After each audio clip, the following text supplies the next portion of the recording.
So here's what we're going to learn about ABA from this module. We're going to define what it is. We're going to talk about how learning actually occurs. ABA is really related to learning theory, and we're going to talk about that. We're also going to define EIBI. Has anybody ever heard that acronym, EIBI? So we're going to talk a little bit about that because those are the things, that's kind of why we're here. We're going to be doing early intensive behavioral intervention with kids with autism. We're also going to define behavior because behavior means something a little bit different to everybody. And we're going to define the dimensions of behavior so that we can talk about it in a more scientific way as we move forward with the rest of the day. And then we're going to talk about why data is so important. Who loves data? Okay, like 2 people. All right, most people hate data, and they hate data because they don't know why we take data and they don't know the usefulness of it.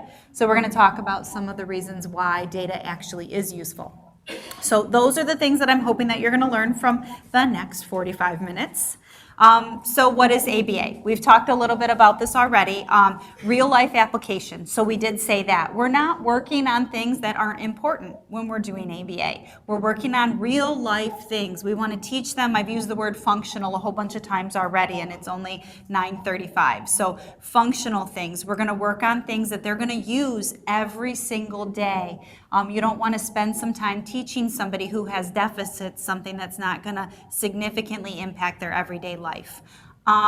We're using real, observable, measurable behaviors. So that's something that makes ABA a little bit different than, I would say, clinical psychology, because when we're dealing with psychology, a lot of times we're dealing about how people feel about things or what they think. But when we're talking about ABA, we're talking about the output of that. Not necessarily saying that people don't feel and they don't think, because we know that they do, but what does that look like when we see it happening? And I think, I can't remember what your name is. Say it again. Helen? Ellie. When you were talking, I said it wrong again, didn't I? Kelly. When Kelly was talking, she was saying a little bit about you had labeled a couple of things like obsessive compulsive behavior. You labeled some internal kinds of things, or frustrated, but what does that look like? So everybody gets frustrated, but how do we observe frustration? Because when I'm frustrated, it might look different than when you're frustrated. So those are some of the things that we focus on, and that's something that makes ABA a little bit different than other practices. And also, we definitely talked about this already, but this systematic approach within ABA really focuses on the data piece of it, because we're not just going to make a decision. We're going to assess, and then we're going to make a change based on our assessment. We're going to use those data pieces to make sure that we're making change in the behavior. We're not going to just make a change and then never go back and see what happens. We're really going to look at it because we want to make sure that whatever we're going to spend our effort and our resources doing is going to work. And if it's not going to work, we're going to use our data to change it, because we don't want to do something that's not going to work. And that's really the basic principles behind applied behavior analysis. I wanted to kind of throw this out. I don't know who's familiar with any of these, but there are lots and lots of things that are procedures or treatments that are based on applied behavior analysis. So applied behavior analysis is basically learning theory. So some people threw out the words conditioning and reinforcement and things like that. We're going to talk a little bit more about that as we go forward, but learning theory is really how do we learn? And like timeout. Everybody knows what timeout is, right? Timeout is based on applied behavior analysis. You might not realize that, but the principles behind timeout manipulate the environment so that you can get a decrease in behavior by taking away a reinforcement. So that's really what that is. Verbal behavior. Who's heard of the therapy verbal behavior? Okay, so verbal behavior is something that's used very often with kids with autism. It is part of ABA. ABA is really the umbrella. Natural environment training, that's something that's quoted as a term in applied behavior analysis as well. PECS, we already mentioned what PECS is, the picture exchange communication system. That's based on applied behavior analysis. Oftentimes a speech therapist is doing a PECS procedure, but all the procedures are based on applied behavior analysis. So the way that you prompt, the way that you do the exchange, the fact that they're getting what they want, those are all pieces that are based on learning theory. Discrete trial teaching. Who's heard of discrete trial teaching? So this is the most common thing when most people think ABA, they think ABA is discrete trial teaching. And discrete trial teaching is ABA, but ABA is not discrete trial teaching because ABA is everything and discrete trial teaching is a portion of that. Does that make sense to everybody? So when you think about discrete trial, who knows what that is? A bunch of people raised their hand. Anybody but you, because you already raised your hand a whole bunch of times. Who else raised your hand? Okay, go ahead. Say, for example, like you match the polar bear to the polar bear and you get a still or something like that. Okay, so you're doing a task. Yeah. And usually it's in a structured way, so sometimes it's at a table, sometimes it can be in other environments, but a lot of times it's at a table, and there's reinforcement attached to it. And what discrete trial really does is it, somebody else had mentioned with ABA, I think it was over here where you talked about kind of teaching at their level or breaking something down and making it easier for them. That's what discrete trial does as well, because you break the task down and you make it something that the person can actually learn based on their skill deficit. So it's going to be a little bit different for everybody, but some of the assessment things that you guys are doing to get the diagnosis or some behavioral assessments that you guys are going to do will then determine what skill do we need to work on, and we make it as simple as possible so that they can learn it at the level that they're at. And then there's a lot of repetition with discrete trial. So one of the things that you were talking about is you do something and then you get something, and then what tends to happen is when you get it wrong, you do it again, and when you get it wrong, you do it again, and you do it again, and you do it again, and you do it again until you get it right. So, and that's kind of what makes it discrete, is because you're teaching one thing at a time, you're using repetition, it increases the learning opportunities so you can speed up learning. Incidental teaching is another procedure that's used often with applied behavior analysis. Does anybody know what that is and how it differs? Go ahead. Incidental teaching is learning things from your natural environment that aren't necessarily intentionally taught. For instance, a child learns to say bless you when somebody sneezes because they see people saying bless you when somebody sneezes. It isn't that we necessarily say to them, when she sneezes, you need to say bless you.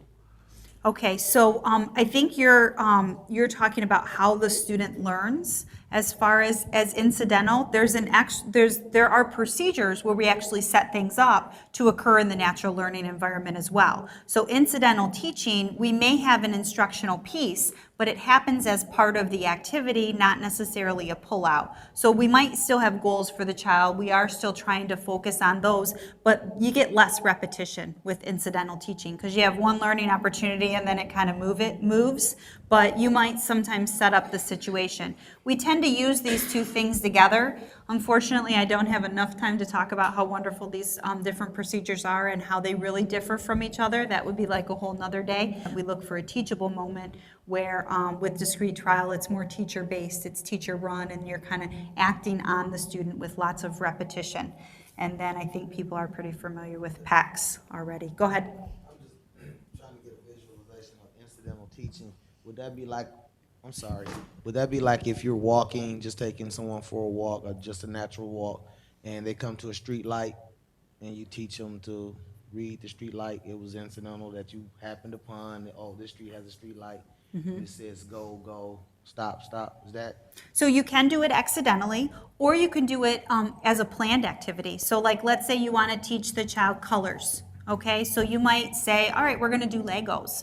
And during Legos, if the child likes certain Legos, they may have to ask for the Legos. And you can teach them colors because you could teach them to ask for the Lego that they want. So it's incidental in the sense that it's embedded into the environment. It's also incidental in that it's kind of spontaneous and it's not necessarily repeated, but you might have all the Legos over here and then they may want to build the house and they need the green Lego and they're like, Lego, Lego, Lego, and you're like, which Lego? And then you kind of build in a trial during that time so that they have a learning opportunity that they either then get it right or get it wrong, and then you kind of move forward with the activity. Whereas discrete trial, you may have cards or you may even have Legos, and it's different because you're going, what color is this? What color is this? What color is this? It's more of a drill kind of training. So they work really well together though, because one of the things that people had mentioned is that sometimes you don't get that generalization piece with discrete trial, and it doesn't happen in other natural environments, but you also get the wonderful parts of speeding up the learning because you can focus on the thing that's a deficit. So if you use these two procedures together, then what ends up happening is you speed up the learning and then you generalize it. So it works really nicely together. All right, so when you're thinking about applied behavior analysis, most people think about kids with autism because that's kind of why we're here, for this autism benefit. But the benefit is actually going to cover ages 2 to 6. Kids will age out of the benefit at 6 years of age. But according to just learning theory and even research that's out there, kids are going to learn and benefit from applied behavior analysis at any age. I think somebody had mentioned earlier that the earlier the better, and that is very true, just like anybody else. The older you get with skill deficits, the more intense your deficits become, because you're not learning at a normal rate and your deficits get bigger as you get older. And if you get kids that are younger, you can close that gap a little bit earlier and you can help them learn more adaptive skills when they're younger, which may decrease their behavior problems later on. But you can still take a 13-year-old and you could still implement applied behavior analysis. You can teach them PECs. You can, you can implement a toileting routine to teach them daily living skills. You can do discrete trial with them and they can still learn things. It's just they have so much more to learn at that point because they're a little bit older and sometimes their behaviors are more severe.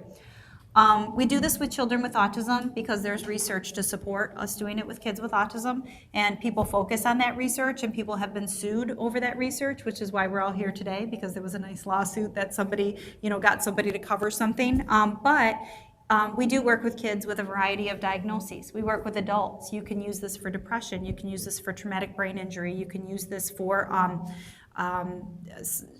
Kelly had talked about manufacturing. There's a whole field of applied behavior analysis, OBM, which is all about, using this within the industry field and that kind of thing. So anybody who needs to have a behavior changed can benefit from applied behavior analysis, not necessarily just children with autism. I said this already, but this is important. The more impaired the child is, the more likely they're going to need this, but also the more likely it is that they're going to learn a little bit slower than other kids that are less impaired. So if you kind of think about that, kids who are more impaired are less likely to learn from other typical models. So if you send them to special education, or you send them to speech therapy, or you send them to, some other kind of model of learning, they're going to have a hard time with that, mostly because their behaviors are going to interfere with their ability to learn. We are experts in changing behavior within applied behavior analysis. So if we can get more behavioral control and we can reduce some problem behaviors, we're going to enable them to learn better. So kids that are more impaired or kids that aren't learning readily from the natural environment, they're going to benefit a lot from this, but they are going to move slower.